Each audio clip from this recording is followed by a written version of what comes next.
Hi friends, আজি মই আহিছো আপোনালোকৰ লগত শেয়াৰ কৰিবলৈ মোৰ স্পেশাল গ্ৰানোলা ৰেচিপি।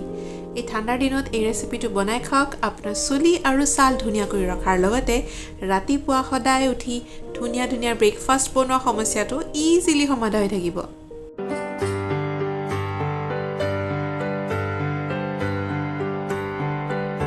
আমি আলমণ্ডছ অলপ চপ কৰি ল'ব। আলমণ্ডছত হাই কোৱালিটি প্ৰটিন থাকে আৰু লগতে ইয়াত থাকে বহুত ভাল পৰিমাণত ফেটছ আৰু ফাইবাৰ।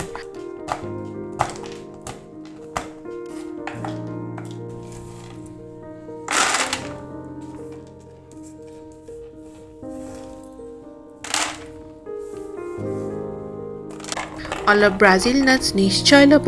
ই চেলেনিয়ামৰ ভাল চ'ৰ্চ, গতিকে থাইৰয়ড গ্লেণ্ডছৰ হেল্থৰ বাবে বহুত উপকাৰী। লগতে আপোনাৰ পচন্দৰ সিডছ ল'ব পাৰে। মই সানফ্লাৱাৰ সিডছ আৰু পাম্পকিন সিডছ লৈছোঁ। শুকান নাৰিকল অলপ হ'লে গ্ৰানোলা আৰু অলপ হাৰ্ট হেল্ডি আৰু গট ফ্ৰেণ্ডলি হৈ উঠাৰ লগতে গ্ৰানোলাত টেষ্টটোও ইণ্টাৰেষ্টিং হৈ উঠে। এতিয়া আপোনাৰ পচন্দৰ চিৰা ব্যৱহাৰ কৰিব পাৰে, যেনে বাও ধানৰ চিৰা, বৰা ধানৰ চিৰা, নহ'লে ৱাইল্ড ৰাইচৰ চিৰা আৰু নহ'লে মই ব্যৱহাৰ কৰাৰ নিচিনাকৈ ওটছৰ চিৰা। বজাৰত অল্ড ফেশ্বন ৰোল ওটছ বুলি পোৱা যায়।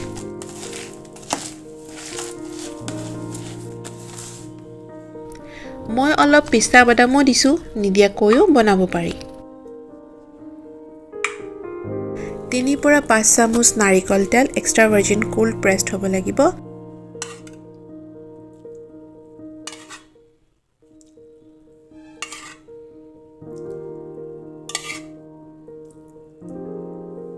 মই অলপ মৌজোল লৈছোঁ কাৰণ মই মৌজোলৰ টেষ্টটো ভাল পাওঁ। আপোনালোকে ইয়াৰ ঠাইত জুলীয়া মিঠৈ বা লালি গুড়টোও ল'ব পাৰিব। লগতে এচিকুট নিমখো দি ল'ব।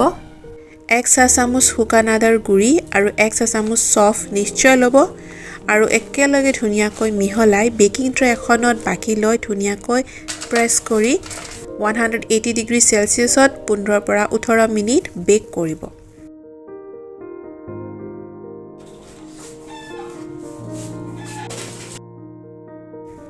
এই সময়ত আপোনাৰ কিচেনটো বৰ ধুনীয়া গোন্ধ বিয়পি পৰিব।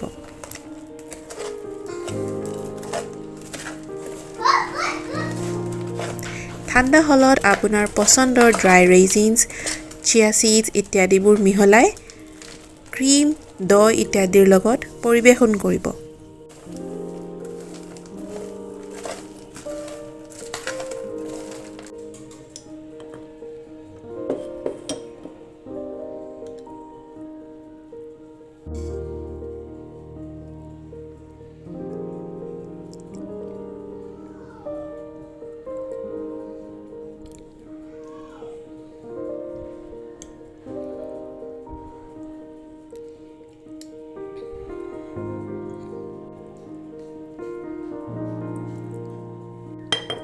এইটো এটা কমপ্লিট মিল, য'ত high quality protein, proper carbohydrates, roughage, fats সকলোবোৰ থকাৰ উপৰি প্ৰ'বায়'টিক আৰু প্ৰিবায়'টিকৰ বহুত ভাল পৰিমাণ থাকে।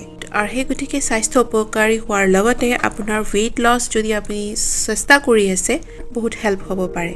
আপুনিও মোৰ এই ৰেচিপিটো ট্ৰাই কৰি চাবচোন আৰু মোক কমেণ্ট বক্সত লিখিবলৈ নাপাহৰিব।